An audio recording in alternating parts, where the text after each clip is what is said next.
Hey, you missed a spot, one employee sneered, pointing at the floor. Guess that's what happens when you hire people like him. Laughter rippled through the office. Another crumpled a piece of paper and tossed it at the man's feet. Pick that up too, janitor. Might as well make yourself useful. This isn't the kind of work for people like us anyway. A third leaned back in her chair, smirking. Honestly, who thought it was a good idea to bring someone like him in here? Doesn't exactly fit the image of this company. The man straightened slowly, gripping the mop handle, his eyes calm but steady.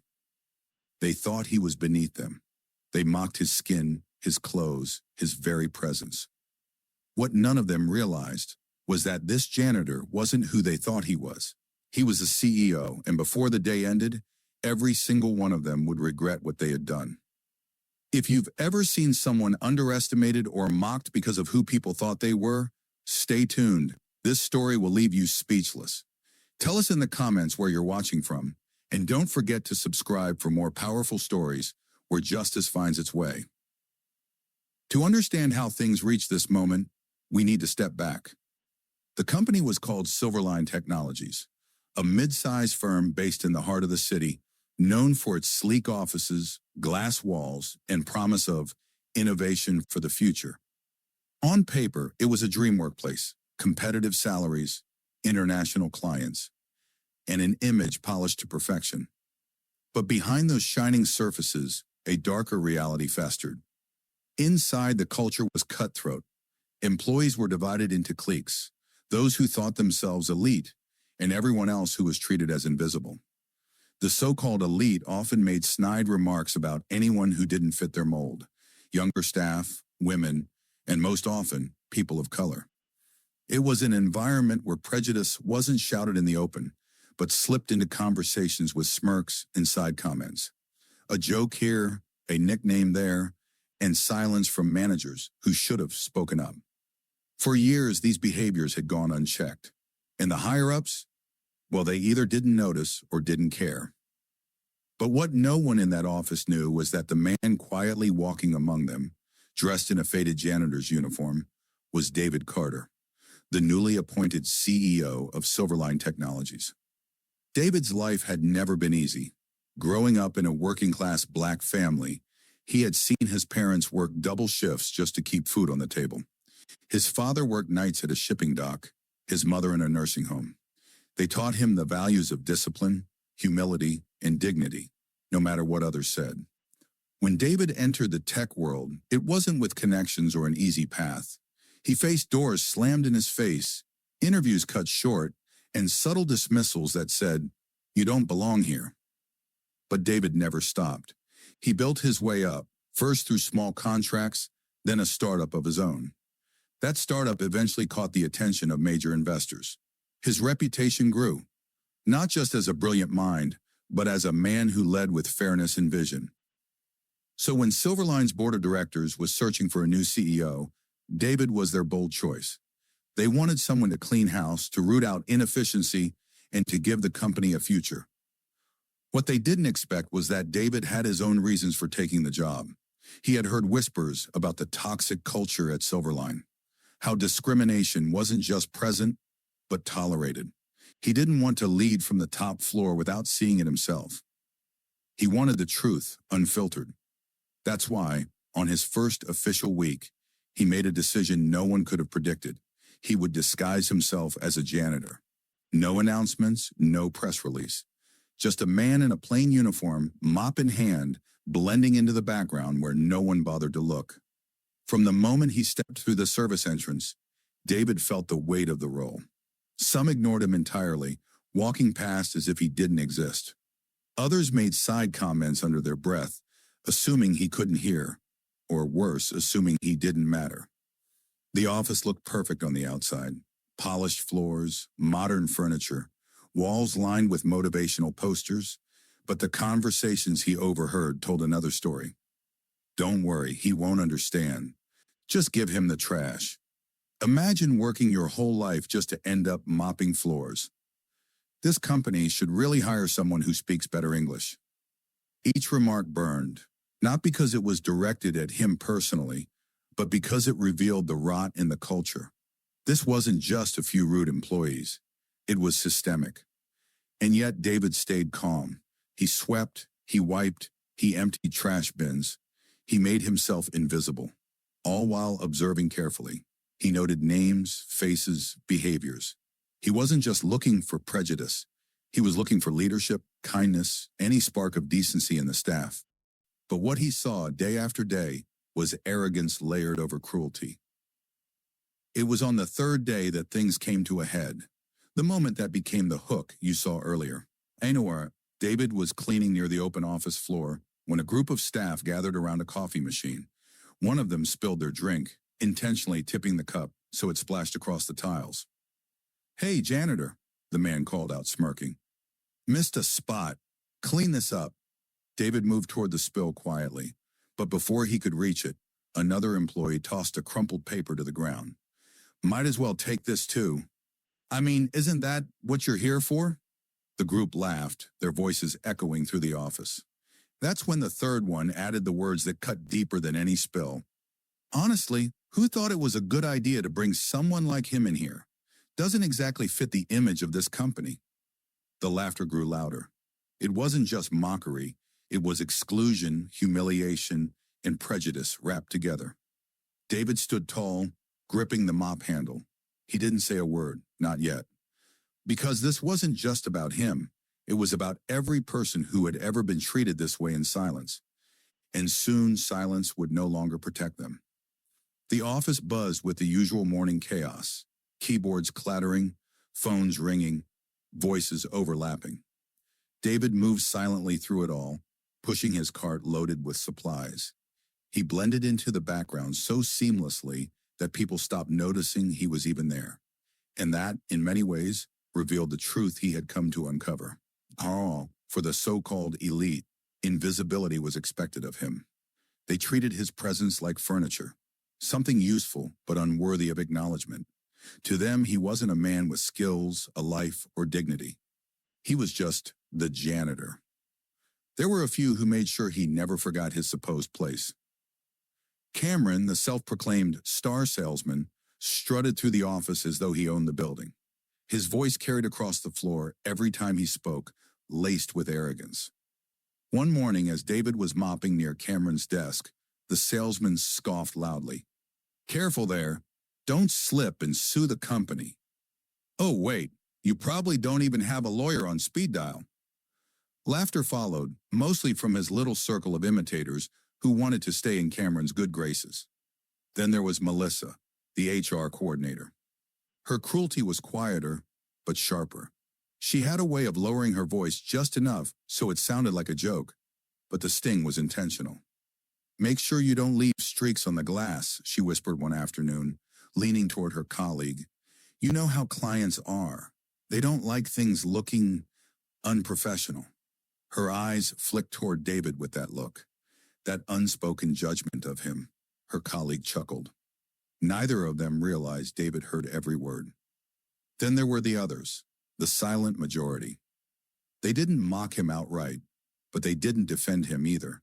They walked past as insults were thrown, eyes averted, pretending not to notice.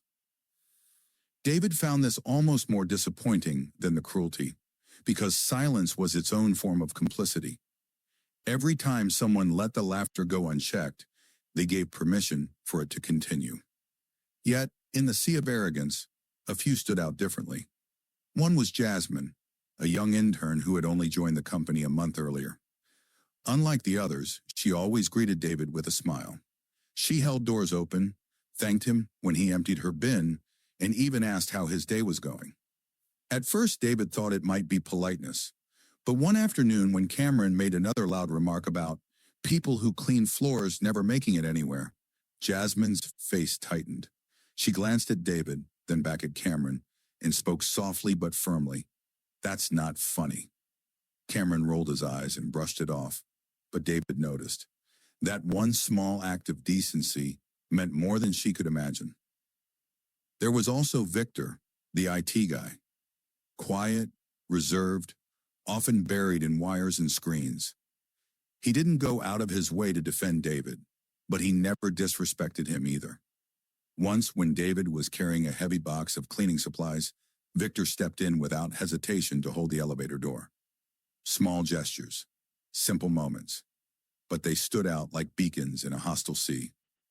As the days passed, David took mental notes, not just of the cruel remarks, but of the patterns. Who mocked the loudest? Who laughed along? Who stayed silent? Who showed kindness? It wasn't just about punishment, it was about accountability. He knew that when the time came, he wouldn't just call out the cruelty, he would shine a light on the silence that allowed it to thrive. And every night, when he returned home and hung up the janitor's uniform, he reminded himself why he was doing this. Because this wasn't just about Silverline Technologies. It was about every person who had ever been underestimated, dismissed, or mocked because of the color of their skin or the job title they held. By the end of the first week, tensions had already reached a boiling point. It happened in the lunchroom. David had just stepped in to empty the trash when Cameron and Melissa were holding court at a table, surrounded by their clique. Cameron spotted him immediately.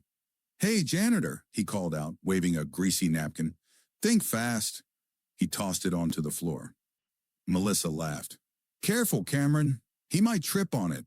Then again, maybe that's how he got the job. Couldn't handle anything else." The group erupted in laughter. David bent down, picked up the napkin calmly, and dropped it into the bin. He said nothing. His silence wasn't submission, it was strategy. Because every insult they threw, every laugh they shared, was another piece of evidence building against them. But then Jasmine stood up. Her tray clattered slightly as she set it down. "You know," she said, her voice louder than usual, "if you think mocking someone for their job is funny, it really says more about you than it does about him." The table went silent for a moment. Cameron smirked, but the edge of his confidence flickered. Melissa rolled her eyes. But David noticed something else. A few other employees in the room shifted uncomfortably. Some looked down at their food. They weren't ready to speak, but Jasmine's words had cracked the surface. Over the next several days, the mockery continued, but so did David's quiet patience. He had nearly everything he needed: a clear picture of the culture, the ringleaders of the cruelty, and the bystanders who allowed it. The final straw came during a client visit. David was polishing the floor near the entrance when a group of employees noticed him. One whispered loudly, "Don't let the client see him. He's not exactly the best face for a Silverline." Another chuckled, "Relax, he'll be gone before anyone notices. Guys like him always are." The client, a sharp-eyed woman in her 50s, glanced at David and then back at the employees. She didn't say anything, but the slight raise of her brow told him she had noticed. David realized then, the prejudice wasn't just internal. It was leaking out, poisoning the company's reputation in ways they couldn't even imagine. And soon he would make sure the poison was dealt with, once and for all. That night, as David shed the janitor's uniform once again, he looked at his reflection in the mirror. He no longer saw a man disguised as invisible. He saw a leader who had witnessed the truth with his own eyes. The board had asked him to clean house. They thought he would restructure departments, cut budgets, and improve profit margins. But David knew the real cleaning had nothing to do with numbers. It was about character, culture, integrity, and he was ready. The next morning, when he walked back into the building in his janitor's uniform, no one suspected a thing. But the reveal was coming, and when it happened, the entire office would remember the day they mocked the wrong man. The morning sun poured through the tall glass windows of Silverline Technologies, casting long shadows across the polished lobby floor. David Carter wheeled his cart quietly through the hall, dressed in his now familiar janitor's uniform. By this point, most employees barely looked up when he entered a room. His presence had become background noise, the kind that people ignored unless they wanted to make him the butt of a joke.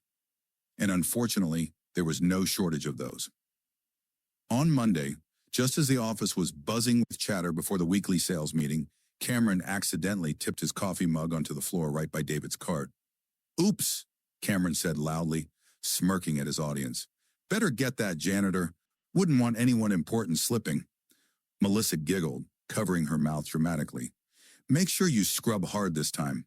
Last week the floors were still sticky. Clients noticed that, you know. David knelt down, mopping the spill without a word. He could feel the stares, the laughter, the whispers that weren't meant to be whispers. But he also noticed something else. Jasmine's eyes.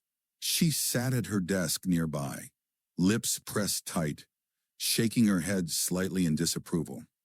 She didn't say anything this time, but her expression spoke volumes. Later that week, David stepped into the elevator carrying his mop and bucket. The space was small and already crowded with employees heading up to the executive floor. The moment he walked in, the chatter quieted. A few wrinkled their noses as though his presence alone was offensive. Guess we're making stops at every floor now, someone muttered. Another whispered, not so quietly. Imagine being stuck in here with him. Smells like bleach. A burst of laughter followed. David stood silently in the corner, hands resting on the mop handle, his face calm, his posture steady. He let them have their laughs, every word burning itself into his memory. What they didn't know was that soon they'd be riding elevators where he decided their future. As the days stretched on, David witnessed more than just cruelty toward himself. He saw the way people treated one another when they thought no one important was watching. In the break room, two employees whispered about Jasmine, dismissing her as too idealistic and not really executive material. In another corner of the office, Melissa brushed off a junior employee's concerns, telling her, "That's above your pay grade.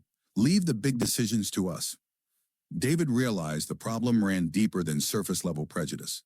It was a culture of hierarchy, where people at the top of the food chain believed they were untouchable and everyone else was disposable. And the irony? These same employees prided themselves on Silverline's diversity and inclusion posters, plastered all over the walls. One evening, after slipping away unnoticed, David attended a board dinner in his true role as CEO. The directors greeted him warmly, congratulating him on integrating well into his first weeks. "How's the culture looking from your perspective?" one of them asked. David smiled politely, careful not to reveal too much. "It's enlightening. I'll have a more thorough update soon." The board had no idea the kind of cruelty he was enduring firsthand, but they would, and when he revealed the truth, they would understand why he insisted on sweeping changes. The breaking point nearly came during a Thursday afternoon meeting with a major client.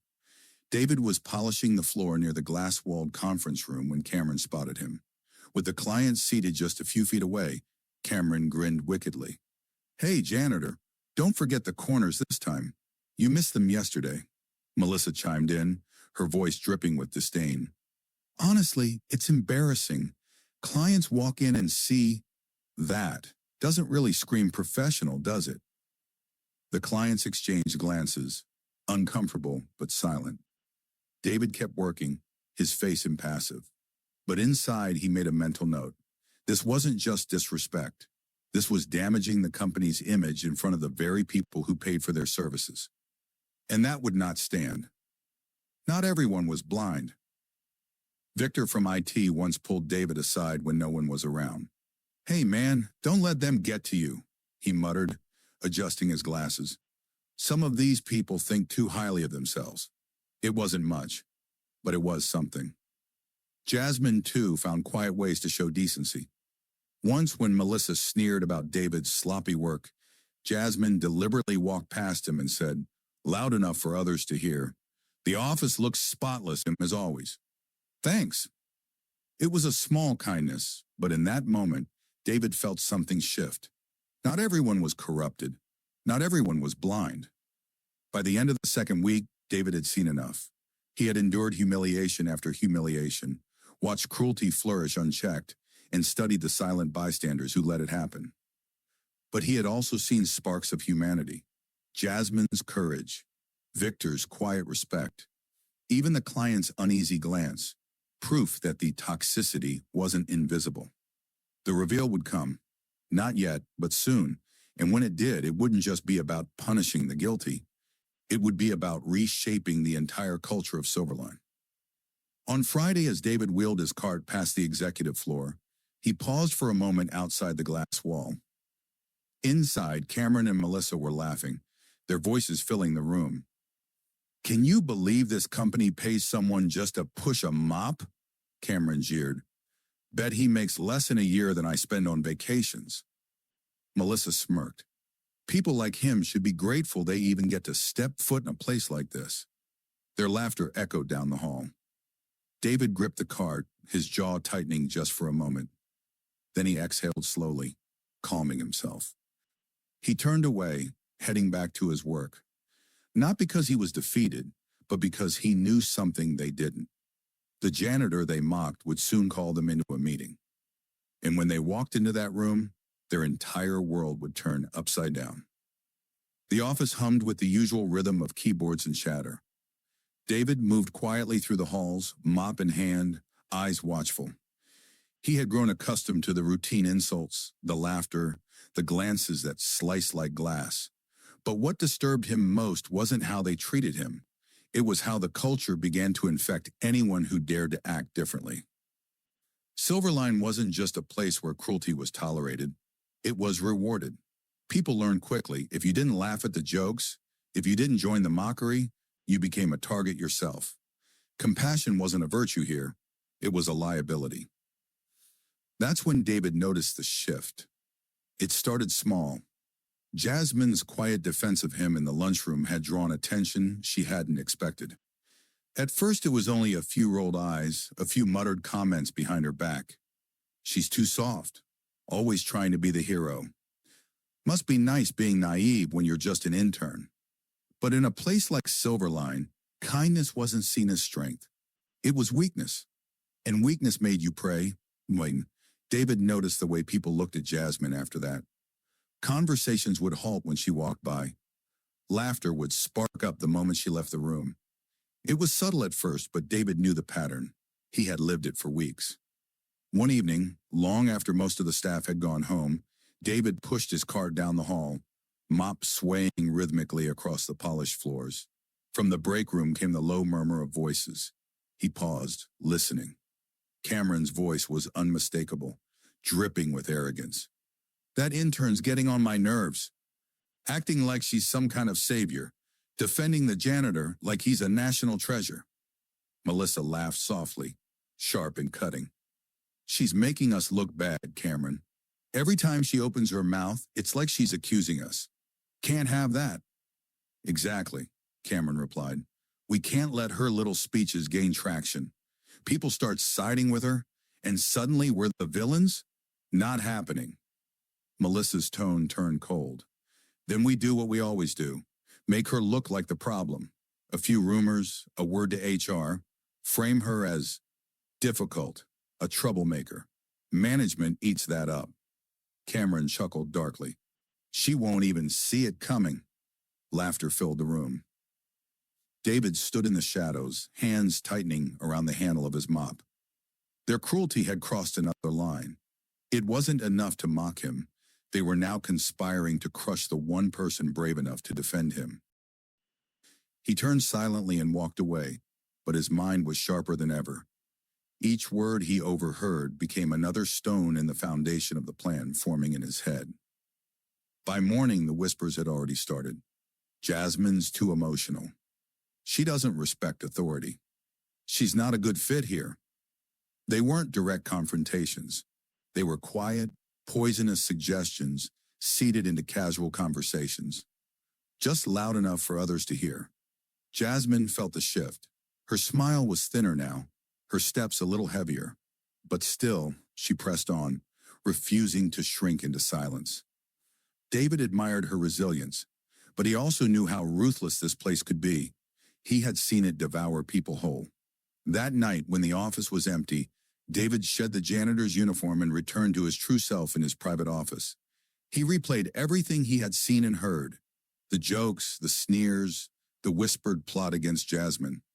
He wrote mental notes. Cameron instigator, Melissa manipulator.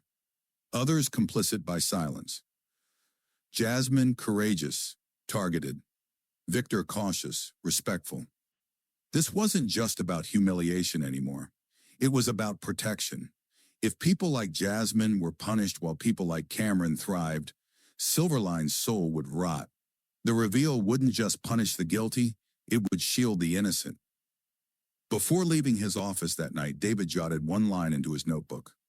They wanted to break her for defending me. Instead, I'll break them for underestimating us both.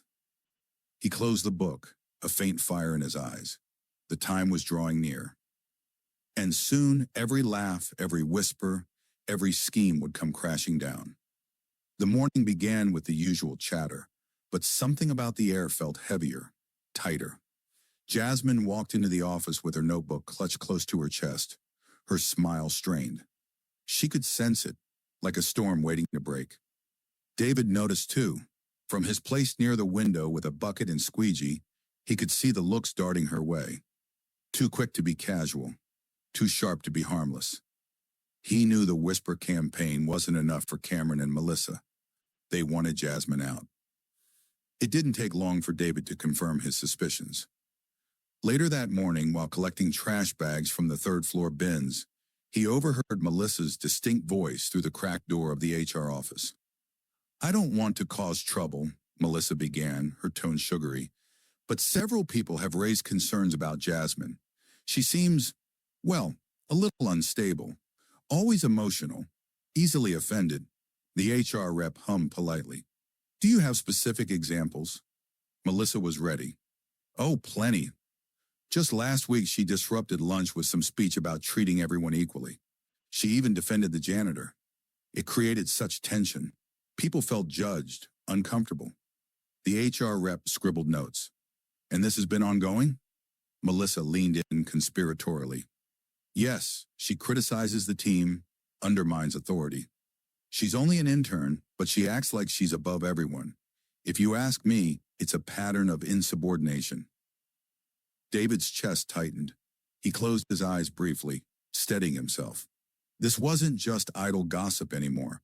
It was documented, recorded, weaponized. Melissa's voice softened, fake concern dripping from every syllable. "I just don't want her to ruin the culture we've worked so hard to build." David's jaw hardened. The irony nearly made him laugh.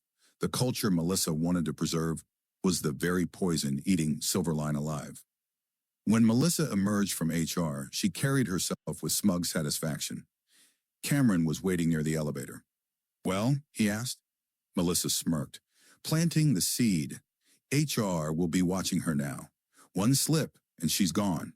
Cameron clapped her on the shoulder. "That's why we make a good team." David, standing by the janitor's closet, caught every word. His grip tightened around the broom handle. He wanted nothing more than to walk up to them, strip off the janitor's disguise, and fire them on the spot. But not yet. Timing was everything. If he acted too soon, they'd paint themselves as victims.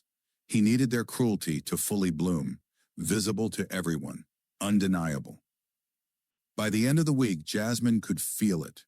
HR had called her in for a routine check-in, asking vague questions about her behavior, her interactions, her emotional approach. The questions were polite, but the undertone was clear. "We've been hearing things about you." She returned to her desk, pale but composed. Victor leaned toward her. "Everything okay?" She nodded quickly. "Yeah, just a standard intern review." But David could see through it. She was rattled. She knew something was happening behind the scenes, even if she couldn't prove it. And David hated that his silence, his hidden identity, meant she had to endure this alone. For now. That evening, as most employees packed up to leave, Victor lingered by the supply closet where David was restocking paper towels. "They're coming after Jasmine hard," Victor said quietly. "Cameron's been telling anyone who will listen that she's a liability. Melissa already fed HR half a story. They're trying to box her in." David nodded slowly, feigning the tired indifference of a janitor. "And HR believes them?" Victor sighed. "They don't question people like Melissa. She's been here for years. Jasmine's just an intern. They won't risk rocking the boat for her." Victor's expression softened. "She doesn't deserve this. She's one of the only good ones here." David studied him for a moment, then gave a slight nod. You see more than you let on, Victor. Victor shrugged. Sometimes it's safer to stay quiet, but I've seen enough to know this place needs a shake-up. David tucked that comment away. Victor was observant, maybe cautious, but not corrupted. He would remember that when the time came. That night, David sat alone in his real office. The CEO's office, lights dimmed, city skyline glowing outside the window. On his desk were two piles of notes, one filled with the daily humiliations he endured in disguise, the other filled with the schemes against Jasmine. He reread Melissa's words from HR, scribbled in his own handwriting. Unstable, emotional, insubordinate. He flipped the page and wrote his own rebuttal in bold strokes. Melissa manipulative, abusive of power. Cameron instigator, toxic influence. HR blind enabler. Jasmine integrity under fire. Victor cautious but moral. David tapped his pen against the desk. The reveal was coming, but it couldn't be rushed. He needed the board present. He needed witnesses. He needed the guilty to expose themselves so completely that no defense could save them. So he planned. Next week, he would call for a company-wide meeting. On the surface, it would look like a culture review session, innocent enough to avoid suspicion. But in reality, it would be the stage, the perfect stage. The following day, the attacks escalated. During a team discussion, Jasmine suggested a new approach for handling client files. It was thoughtful, practical, and efficient. But Melissa cut her off with a smile that wasn't a smile. Interesting idea, Jasmine, but maybe focus on learning before trying to change how things are done. A few chuckles rippled through the room. Cameron leaned back in his chair, smirking. She's got a lot of opinions for someone who's been here 5 minutes. David, mopping quietly in the corner, felt the heat rise in his chest. Jasmine's face reddened, but she didn't snap back. She simply lowered her gaze and continued taking notes. To the rest of the room, it looked like she was put in her place, but David saw the truth. Her silence wasn't defeat, it was restraint. And restraint, he knew, was a strength none of her tormentors understood. That evening, David stood once more by the window of his office, notebook open before him. He wrote, "They used HR to brand her unstable. They mocked her for speaking truth. They tried to silence her voice, but I will give her the loudest voice in this company. And when they realize who I am, their laughter will be the last sound they make here." He closed the book with finality. The meeting was set. The stage was built.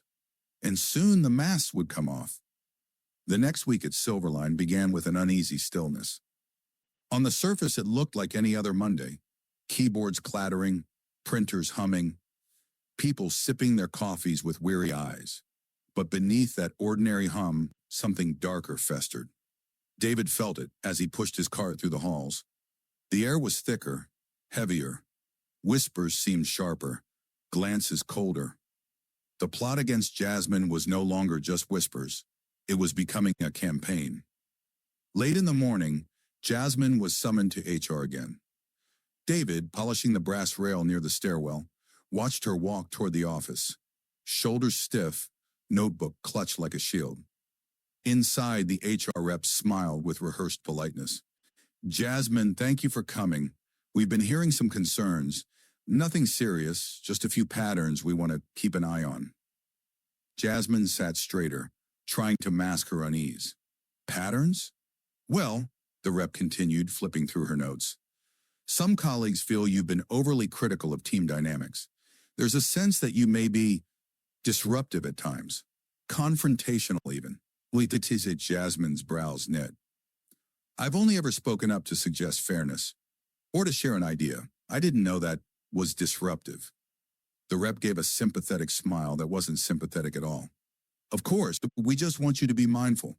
Internships are about learning, not necessarily challenging existing systems." Jasmine left the office pale, her composure cracking. She returned to her desk, set her notebook down, and stared at it blankly. David caught the look in her eyes as he passed with the vacuum. It was the same look he had seen in countless employees before, the moment when hope begins to fray. The pressure mounted quickly. That same afternoon, during a team huddle, Melissa made sure Jasmine was pushed further to the margins. "Let's keep this simple," Melissa said sweetly. "We don't need too many distractions." Her gaze flicked deliberately toward Jasmine. Cameron chuckled. "Yeah, we don't want any rookie lectures today." A ripple of laughter spread through the group. Even those who weren't truly cruel joined in, because at Silverline, silence was dangerous. Jasmine bit her lip, scribbling notes furiously to hide the sting. David stood at the back, mop in hand, watching every smirk, every dismissive glance. His pulse pounded, but his face remained calm. If they only knew who was standing among them. Later, Victor approached Jasmine quietly by the copier. His voice was low, careful.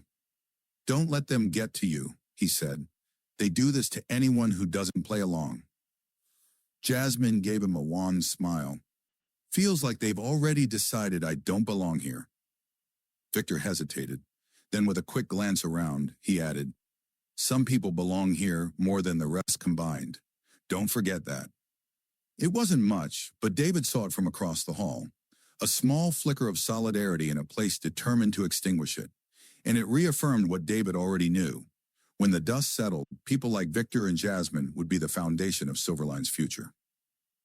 That evening, when the building was empty, David returned to his CEO office. He set aside the janitor's uniform and opened his notebook, the one filled with observations.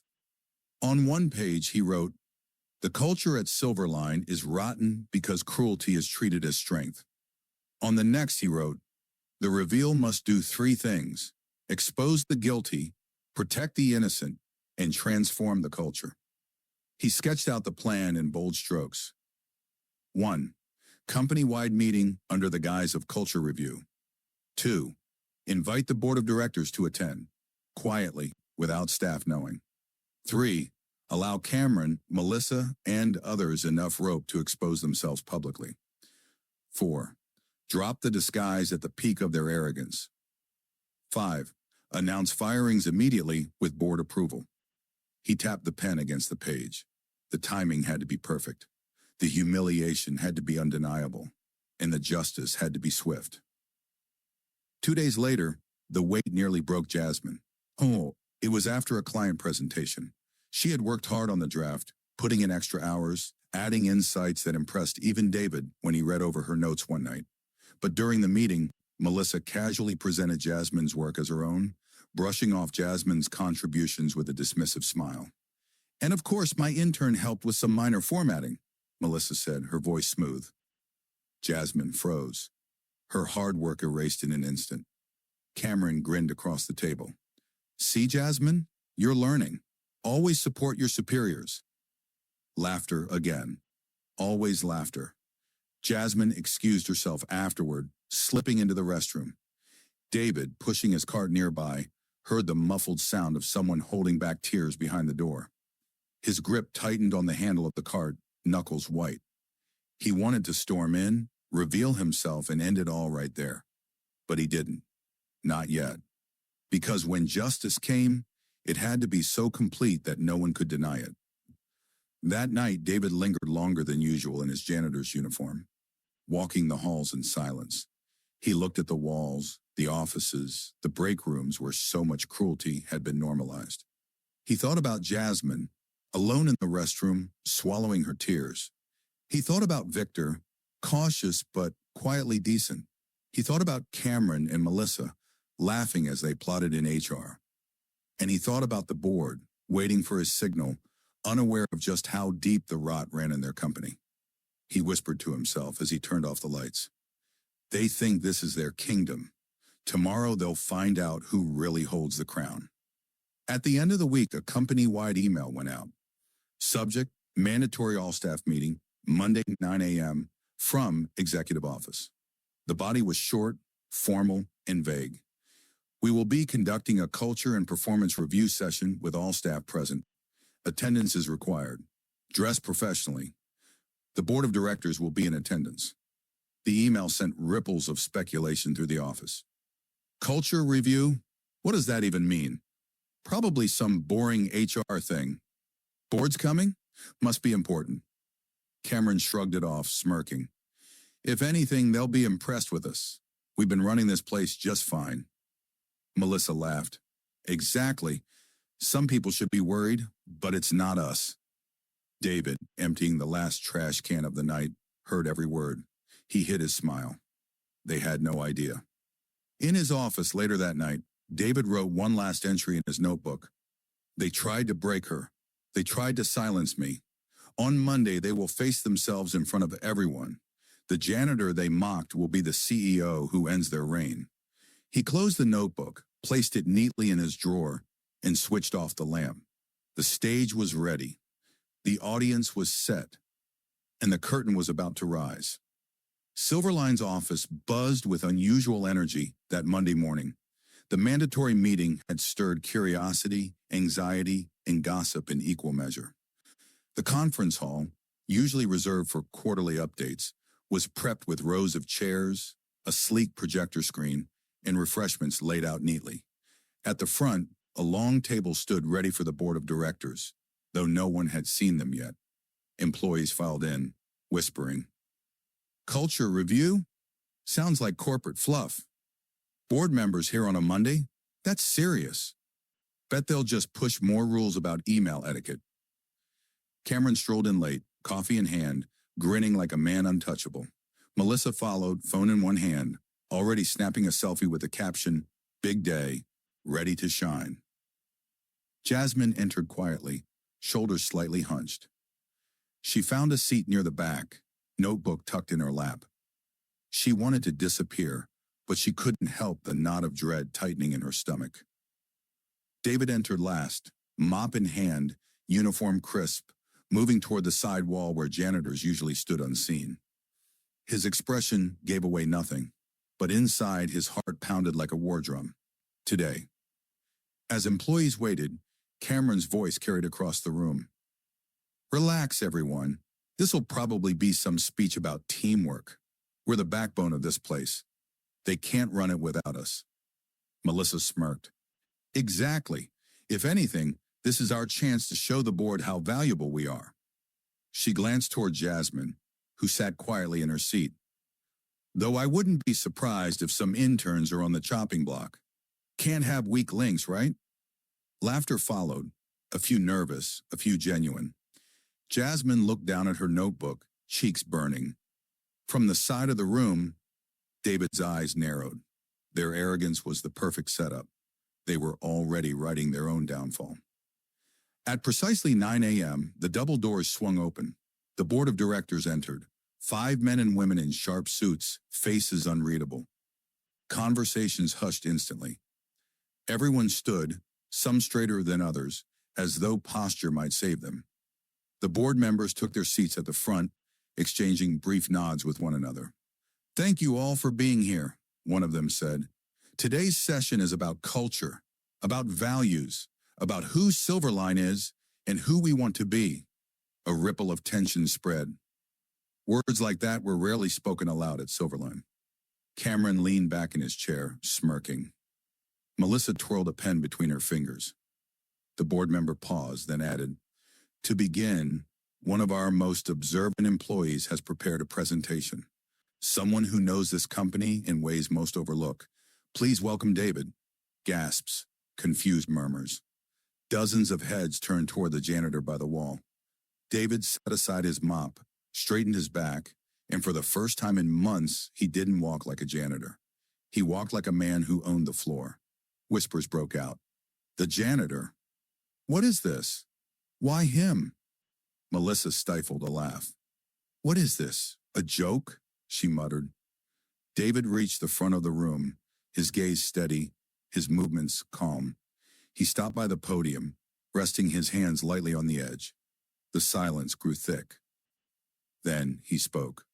For months, David began, his voice deep and steady. I have walked these halls in silence. I have swept floors, emptied trash cans, wiped tables.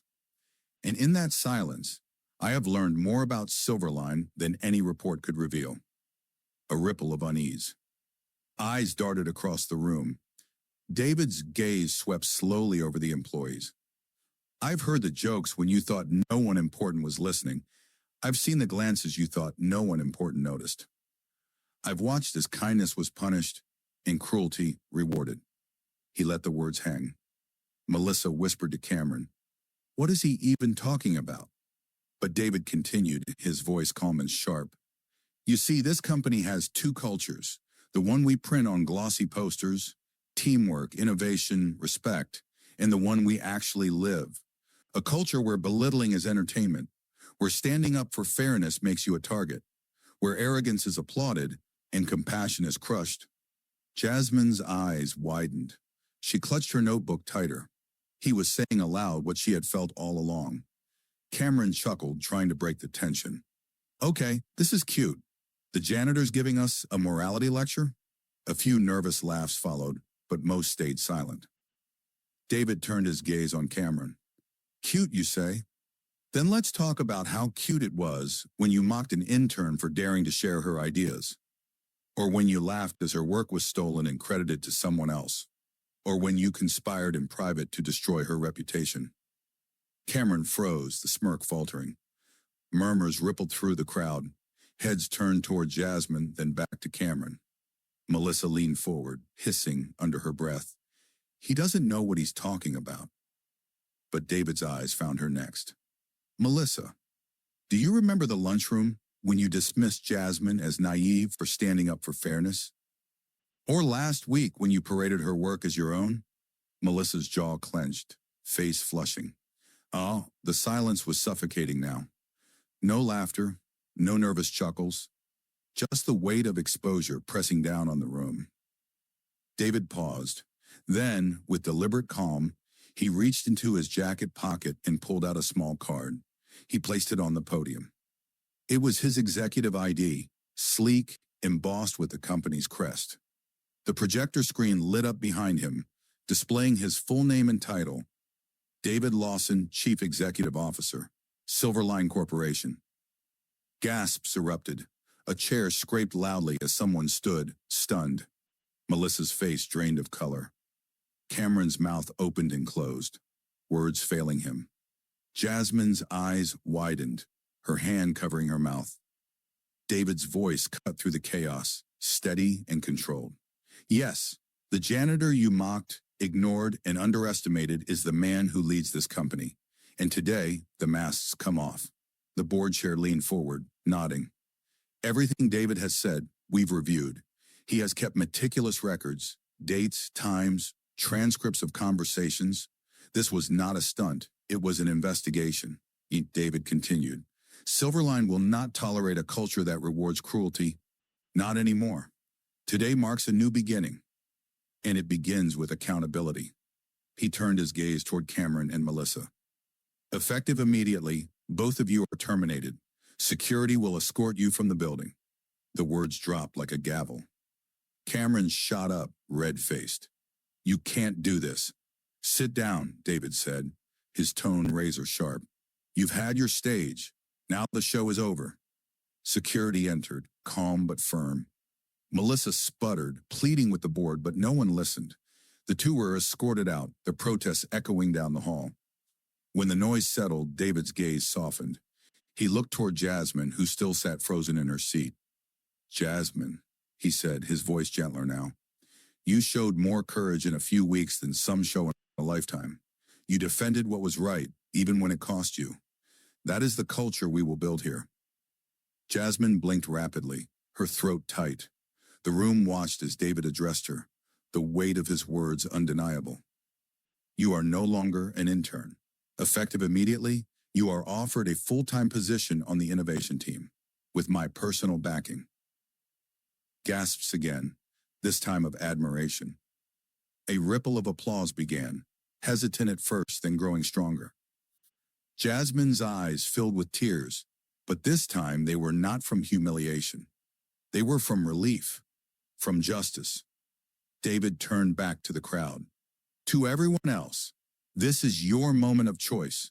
Silverline will be a place where respect is non-negotiable, where ideas are valued regardless of rank, where no one is too small to be heard. If that's not what you want, there's the door. But if it is, then stand with me." One by one, employees rose to their feet, some reluctantly, some with pride. Victor was among the first, standing tall, a small smile of vindication on his face. The applause grew, filling the hall with a sound Silverline hadn't heard in years. Unity. David let it wash over him. Then he closed with finality. The era of cruelty at Silverline ends today. Together, we build something better. As the meeting dismissed, people filed out, buzzing with shock and awe. Jasmine remained seated for a moment, her hands trembling around her notebook. David approached her quietly. He was no longer disguised, no longer in shadows. She looked up at him, searching his face. All this time, it was you? David gave a small nod. All this time, her voice wavered. Why? Because I needed to know who people were when they thought no one was watching, he said softly. And because people like you deserve better. For the first time in weeks, Jasmine smiled, a real smile. And for the first time in months, David felt the company was his again, not in title, but in truth. The conference hall gradually emptied, leaving behind the echo of applause and the faint scent of coffee cups abandoned on tables. But not everyone left with pride in their step. Cameron and Melissa had been escorted out, their protests fading down the corridor until the office fell into uneasy silence. People whispered about them in hushed tones, but no one rushed to defend them.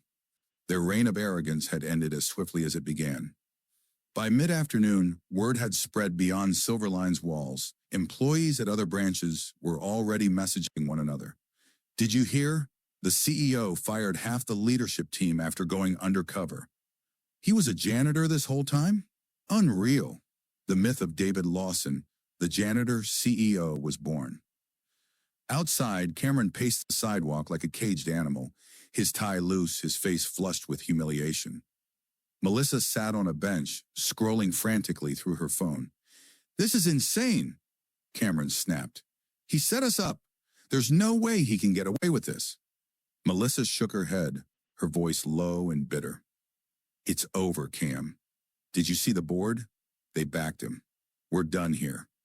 She tried to post a rant online, but the comments weren't what she expected. People replied with disdain. You deserved it. Karma's real. Don't blame the CEO for holding you accountable. Even outside the company, their reputation began to unravel. For years, they had thrived on intimidation, but stripped of their power, they were just two people exposed for what they really were. Inside the building, Jasmine sat in her new workspace. No longer the corner desk with a broken chair, but a bright spot near the innovation team. Her badge was updated, her nameplate newly printed. Still, she couldn't shake the disbelief. Hours ago, she was an intern marked for destruction. Now she was officially part of Silverline's future. Colleagues she barely knew stopped by her desk. Some congratulated her sincerely. Others, awkwardly. A few avoided eye contact, guilt weighing heavier than words. Victor approached with a warm smile. Welcome to the team, Jasmine. You've earned it. Her voice trembled, but she managed. Thank you for not joining in with them. I noticed. Victor nodded. It takes less energy to be cruel, but it takes real courage to stand alone. You reminded me of that. For the first time, Jasmine felt she wasn't standing alone anymore. Late that evening, David sat alone in his office. The real one this time. His executive desk was polished, the city lights spilling through the window, but his thoughts weren't on the skyline. They were on the weeks he had spent sweeping floors, listening in silence, enduring what others endured every day.